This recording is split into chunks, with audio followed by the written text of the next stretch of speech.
Hi, writers. Today is an exciting day because we are going to start our fiction stories. Today, we're going to write the beginning of our fiction stories. Remember, a fiction story is a story based on your imagination. It's not a true story from your life, it's something that you create with your imagination. Yesterday, we talked about how fiction stories have characters and they have a setting. I asked you yesterday to kind of create your own character and setting and either jot it down or keep it in your brain so you remember it today. Um, and now I want to talk to you about how fiction stories have a beginning, a middle, and an end. This is not something new for you, right? We talk about beginning, middle, and end when we retell our stories in reading. And we also talked about how your personal narratives or true stories from your life also have a beginning, a middle, and an end. So today, we're going to take that fictional character from yesterday and we are going to write a really good beginning. You listened to the story Froggy Learns to Swim yesterday. This is a fiction story. One of the ways you know that um, is because it's about a frog who talks and wears clothes. And that's not from real life, right? We know that's fiction. So I want to take a look at the beginning of Froggy Learns to Swim. And I want you to pay attention to how the author, Jonathan London, um, how he writes his beginning and how he makes sure that in the beginning he tells the character and the setting. Here's the beginning. It was a hot day. It's a great day for a swim, said Froggy's mother.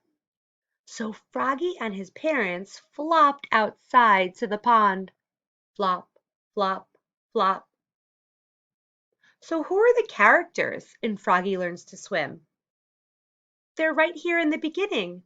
Froggy and his mom and dad, his parents. What's the setting? The author tells us right away that they flopped outside to the pond. So the setting of the story is the pond. Jonathan London in his beginning made sure that he told the reader who the characters were and what the setting was. When authors write their beginnings, they do it to set the stage for the reader. That means that they get the reader ready to read the story. They kind of hook them in.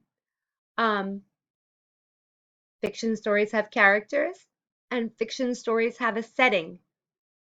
When an author or a writer is writing a good beginning and they're thinking about their setting, they're thinking about, they could tell us in the words or the picture, where it happens, when it happens, and sometimes even the weather or the season, right? So the time of day, what the weather was like, where the story's happening, they put all of that into a good setting.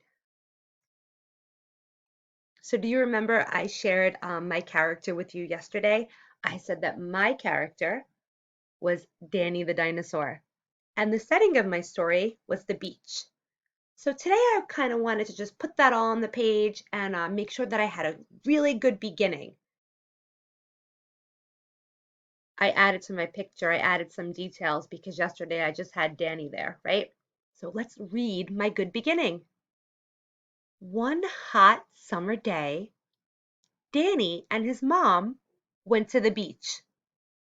So do you see, boys and girls, how in my beginning I have the characters, right? Danny and his mom, and I have the setting, the beach on a hot summer day.